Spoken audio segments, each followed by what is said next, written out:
داعش جیسی تنظیم وجود میں آئی جس نے اس دنیا کے اندر خون خرابہ کیا ہے، تب ایک بات یاد رکھنا، سلفیت کا مطلب ہی یہ ہے کہ ایسی غلط تفسیرات سے اختلاف کیا جائے، ایسی غلط تفسیرات کے خلاف محاذ آرائی کی جائے۔ کیوں؟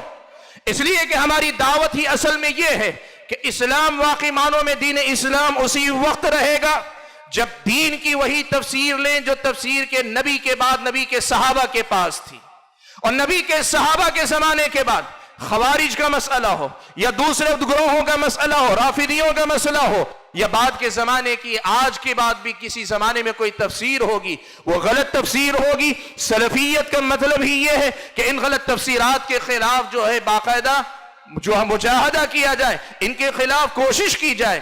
جب یہ حقیقت ہے، سلفیت نام ہی یہ ہے کہ دین کی صحیح سمجھ کی طرف واپس لوٹ آیا جائے، تو پھر بتاؤ سلفیت امن و امان کے قیام کی کوشش ہے یا پھر ایسے کچھ بگڑے ہوئے لوگوں کی تائید کرنے کا نام سلفیت؟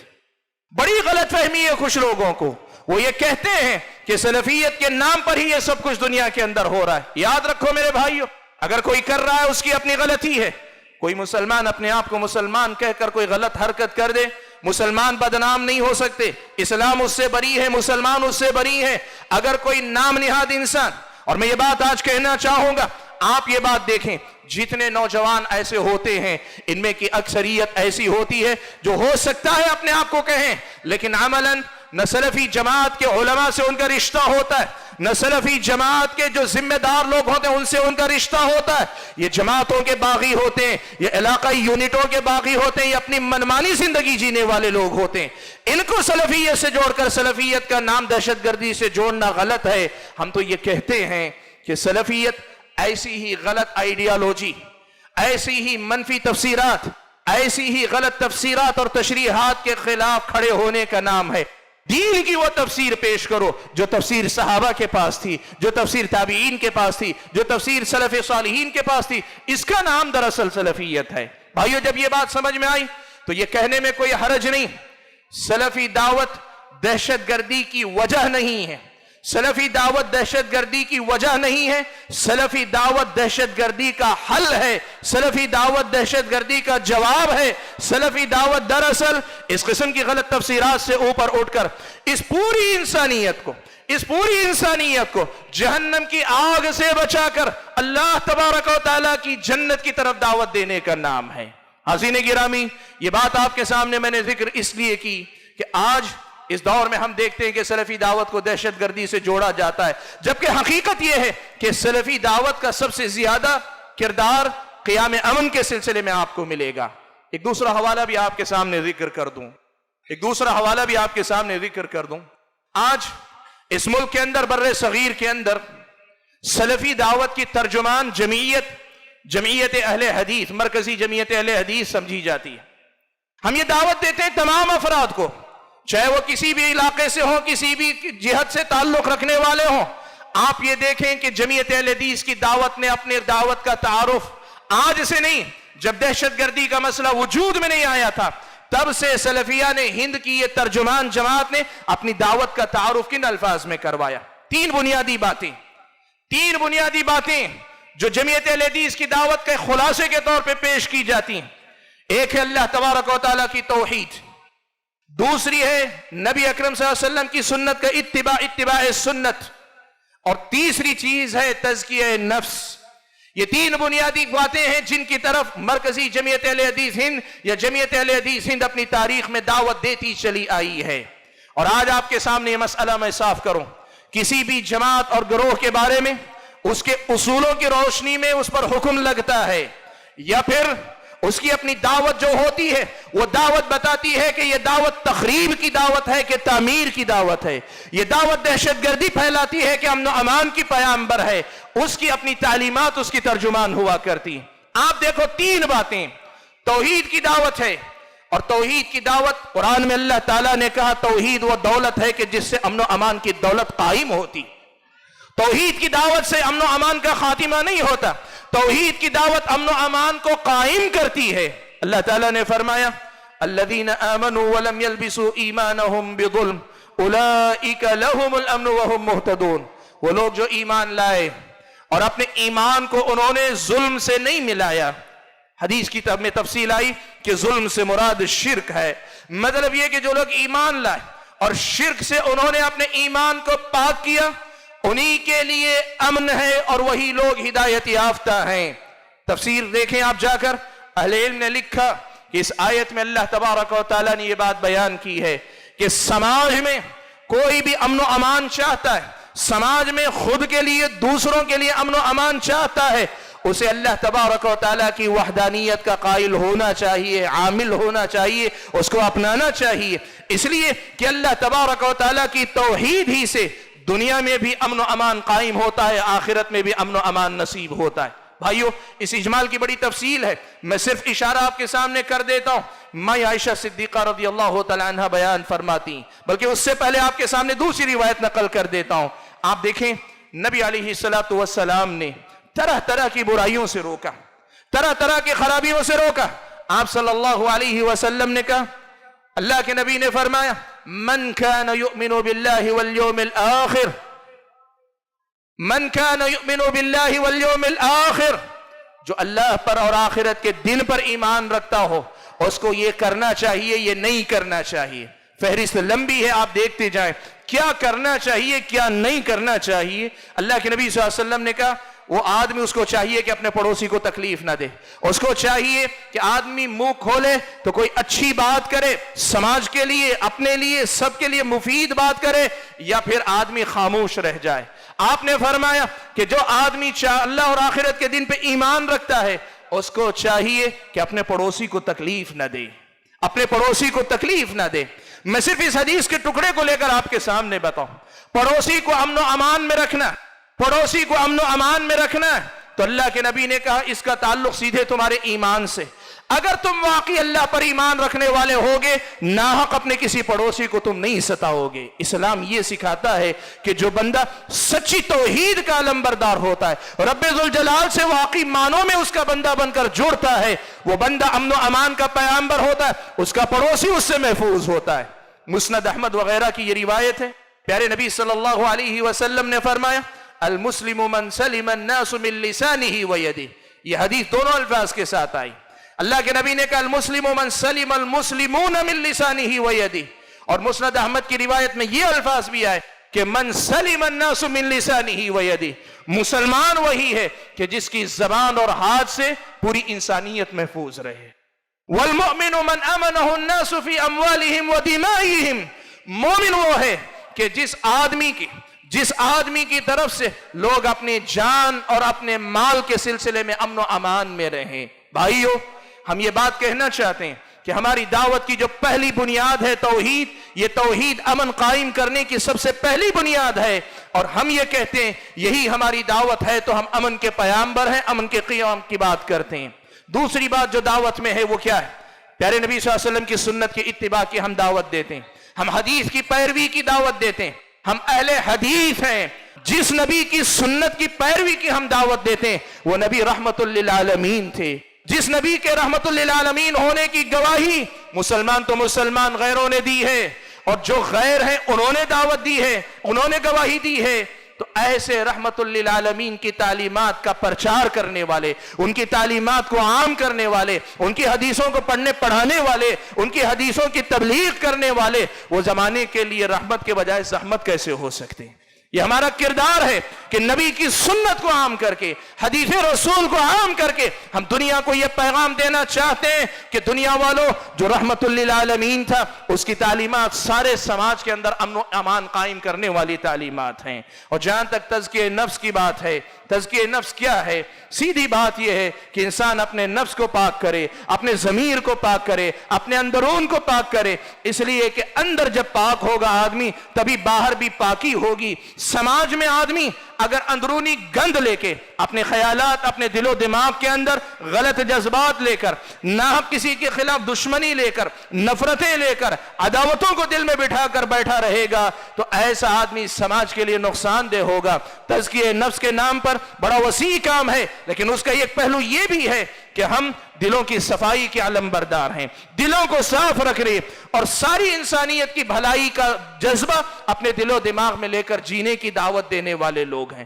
میرے بھائیو، جب یہ دعوت اسلامی شریعت کی، یہ دعوت ہماری اپنی دعوت ہے اور ہم اپنی دعوت کا تعارف انہی الفاظ کے ساتھ کرتے آ رہے ہیں، تو پھر یہ کہنے میں آپ کو کوئی جھجک نہیں ہونی چاہیے کہ ہماری دعوت امن و امان کے قیام کی دعوت ہے، دہشت گردی سے اس دعوت کا کوئی رشتہ نہیں۔ یہ رسمی طور پر جمعیت اہل حدیث کی دعوت کا خلاصہ ہے، آپ یہ بات اچھی طریقے سے جانتے ہیں۔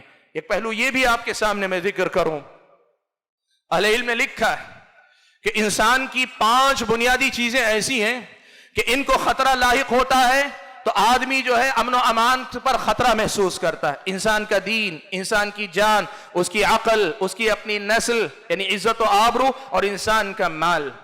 شریعت اسلامیہ نے ان 5 چیزوں کی حفاظت کی ضمانت دی، اور ہم اسی اسلامی شریعت کی دعوت دیتے ہیں کہ لوگوں کی جان، ان کا مال، ان کا دین، ان کی عزت و آبرو اور ان کی عقل، ساری چیزیں محفوظ ہونی چاہیے۔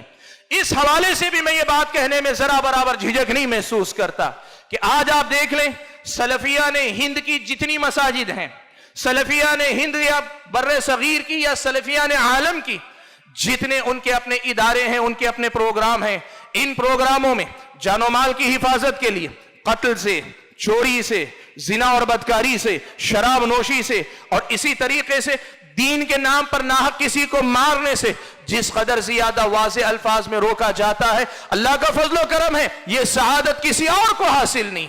ان کے خطبات جمعہ کی آپ فہرستیں نکال کے دیکھو کہ وہ باتیں کرتے ہیں جن سے سماج سدھار کی بات ہوتی ہے، سماج میں ترقی کی بات ہوتی ہے۔ بھائیوں، بات میں یہ کہنا چاہتا ہوں کہ اللہ کا فضل و کرم ہے، سلفی دعوت نے یا سلفیت نے دین کی اس شکل کو اپنا کر تبلیغ کی بات کی ہے جو شکل دنیا کے اندر امن و امان قائم کرنے کی علم بردار ہے۔ آئیے بچے ہوئے وقت میں ایک پہلو اور بھی آپ کے سامنے میں ذکر کر دوں۔ بھائیو، اس ملک کے اندر یا دنیا کے اندر جب سے یہ نئے حالات پیدا ہوئے، جب سے دہشت گردی کی اصطلاح زور پکڑی، 20-22 سال 25 سال کا لگ بھگ وقفہ ہے، اس سے پہلے جو باتیں ہوتی تھی ان کا کوئی اور نام ہوتا تھا، لیکن دہشت گردی کے نام پہ جو اصطلاح آئی ہے لگ بھگ 20-25 سال کا یہ عرصہ آپ دیکھیں۔ اگر آپ یہ عرصہ دیکھیں گے، ایک چیز آپ کو اچھی طریقے سے سمجھ میں آئے گی کہ یہ سماج کے لیے خطرہ ہے۔ ہر مذہب کے لوگوں نے کہا دہشت گردی کا یہ جو بھوت آیا ہے اس کا خاتمہ ہونا چاہیے، ورنہ یہ بستیاں قبرستان بن جائیں گی، یہ سماج جنگل بن جائے گا، اس کا خاتمہ ہونا چاہیے۔ سب نے اس پر بات کی ہے، اور ہوا کیا ہے؟ عملاً پریکٹیکل اگر بات کریں، اس کی خاتمے کے لیے جو کوششیں ہوئی ہیں، حکومتوں کی طرف سے کوششیں ہوئی، خود ہمارے اپنے ملک کے اندر بھی، ملک سے باہر بین الاقوامی سطح پہ حکومتوں نے اپنی اپنی کوشش کی، سب نے طاقت کے بل پر دہشت گردی کے ان افکار اور نظریات کو دبانے، کچلنے، ختم کرنے کی کوشش کی۔ سب نے کی ہے، سزائیں دی، قیدی بنایا، سزائیں موت تک دی گئی، سب کچھ کیا گیا۔ دہشت گردی اگر ایک نظریہ ہے تو نظریے کو طاقت کے بل پر کچلنے کی کوشش کی گئی ہے۔ اور ایک بات یاد رکھنا، نظریات جو ہوتے ہیں وہ طاقت کے بل پہ دبائے نہیں جا سکتے۔ بہت کم ایسا ہوتا ہے کہ محض طاقت کے بل پر کسی نظریے کو آپ دبا لے جائیں۔ نظریے کا توڑ نظریاتی بنیادوں پہ کرنا پڑتا ہے، سوچ کا توڑ صحیح سوچ کے ذریعے کرنا پڑتا ہے، فکر کی غلطی فکر کی اصلاح کر کے کرنا پڑتا ہے۔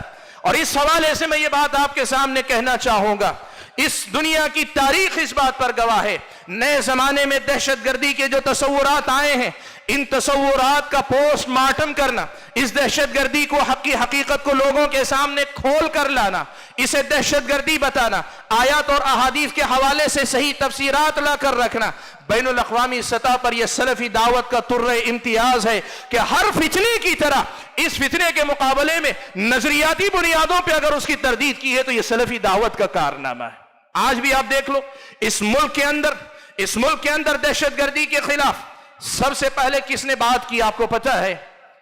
دینی تنظیموں، ملی تنظیموں کے اندر سب اللہ کا فضل و کرم ہے اب شریک ہیں، سب آگے بڑھ کر حصہ لے رہے ہیں، ہم کسی کے حصے کے انکاری نہیں، لیکن حقیقت بتانے کے لیے یہ بات دہرانی پڑتی ہے کہ سب سے پہلے اس ملک کے اندر دہشت گردی کے خلاف فتویٰ دیا تو اہل حدیث علماء نے دیا ہے، مرکزی جمعیت اہل حدیث کی طرف سے سب سے پہلا فتویٰ نکلا جو دہشت گردی کو کنڈم کرنے والا تھا، سب سے پہلا فتویٰ۔ اور صرف دہشت گردی کی بات نہیں، داعش جیسی تنظیم، اسلامک اسٹیٹ کے نام پہ جب ایک تنظیم نے اپنا آتنک یا اپنا دہشت پھیلانے کا کام شروع کیا، آپ کو یہ بات بتاؤں، ایک مرتبہ پھر اس ملک کے اندر ملی تنظیموں کے اندر سب سے پہلے مرکزی جمعیت اہل حدیث ہند تھی جس نے داعش کے غلط ہونے کا فتویٰ باقاعدہ جاری کیا۔ اور میں یہ بات بھی آپ کے نوٹس میں لانا چاہوں گا، یہ فتویٰ جب آیا تھا یہ وہ وقت تھا جب خود ہندوستانی حکومت نے داعش پر ابھی پابندی نہیں لگائی تھی، اس کو بین نہیں کیا تھا، اس کو ابھی باقی رکھا ہوا تھا، یعنی ابھی وہ پروسیس میں تھے، دیکھ رہے تھے، افیشیلی اسے ٹیررسٹ آرگنائزیشن ڈکلیئر نہیں کیا تھا۔ اس سے پہلے مرکزی جمعیت اہل حدیث ہند نے اس کے دہشت گرد ہونے کا فتویٰ دیا۔ یہ کیا بتاتا ہے؟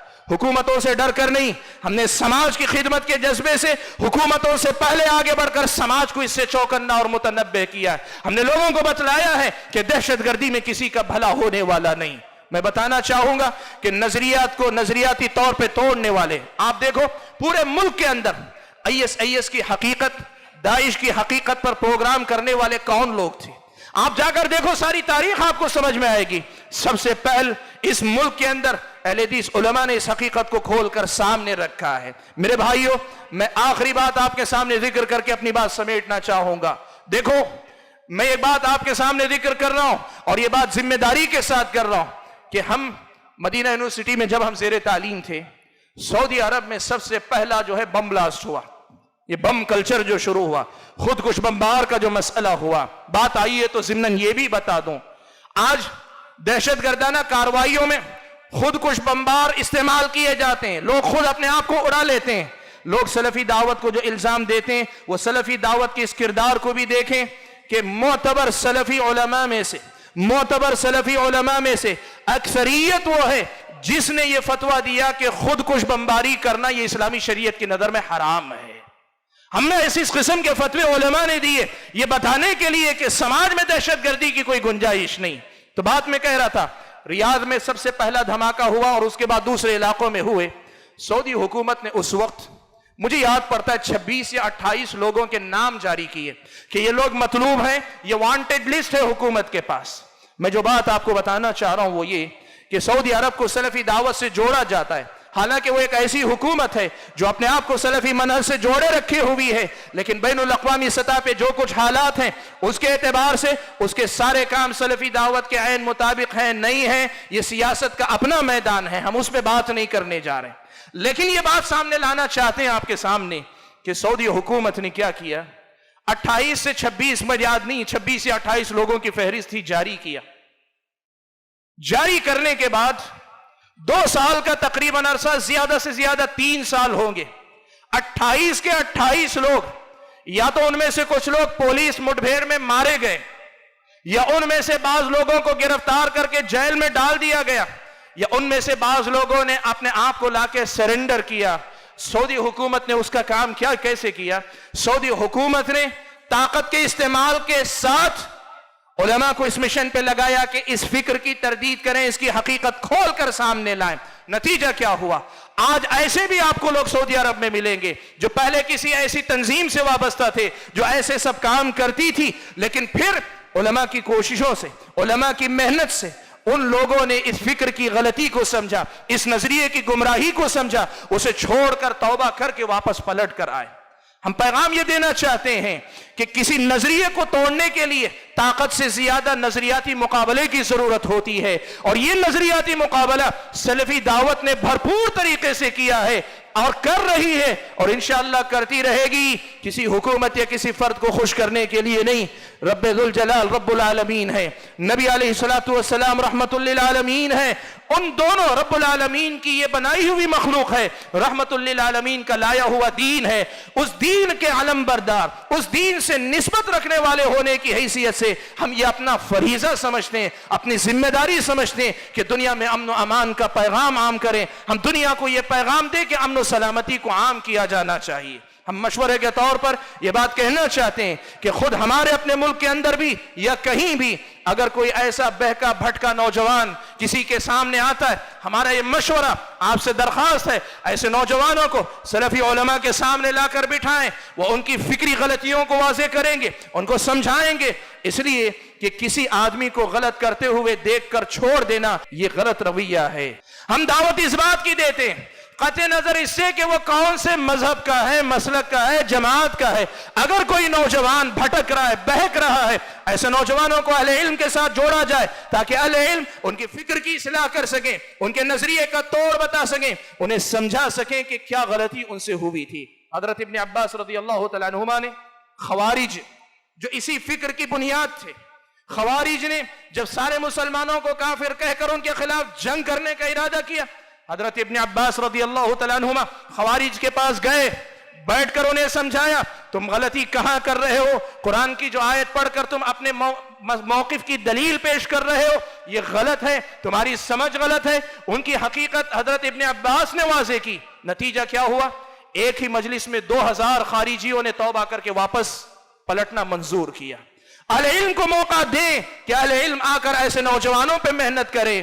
ہم یہ پیغام دینا چاہتے ہیں کہ سلفی دعوت اس ملک کے اندر ہی نہیں ساری دنیا کے اندر، دنیا کے چپے چپے کے اندر امن و امان کے قیام کی دعوت دیتی ہے۔ اسے دہشت گردی سے جوڑنے کے بجائے اسے دہشت گردی کا خاتمہ کرنے کی راہ میں اپنا کردار ادا کرنے دیا جائے تو یقین مانے یہ دنیا اللہ کے فضل و کرم کے بعد، اللہ کے فضل و کرم کے بعد ایسی ملی جلی کوششیں، چاہے وہ سلفیوں کی طرف سے ہو، چاہے وہ کسی دوسرے مکتب فکر سے ہو، چاہے وہ حکومتوں کی طرف سے ہو، مل جل کر اگر کام کریں گے اس لعنت کو سماج سے ختم کرنے میں ہم لوگ کامیاب ہو جائیں گے۔ اللہ سے میری دعا ہے کہ اللہ تبارک و تعالی مجھے اور آپ سبھی حضرات اور خواتین کو ان حقیقتوں کو یاد رکھنے، سمجھنے اور اسی کی روشنی میں مستقبل کے لیے اپنا کردار متعین کرنے کی توفیق عطا فرمائے۔ آمین۔ وآخر دعوانا الحمدللہ رب العالمین، والسلام علیکم ورحمۃ اللہ وبرکاتہ۔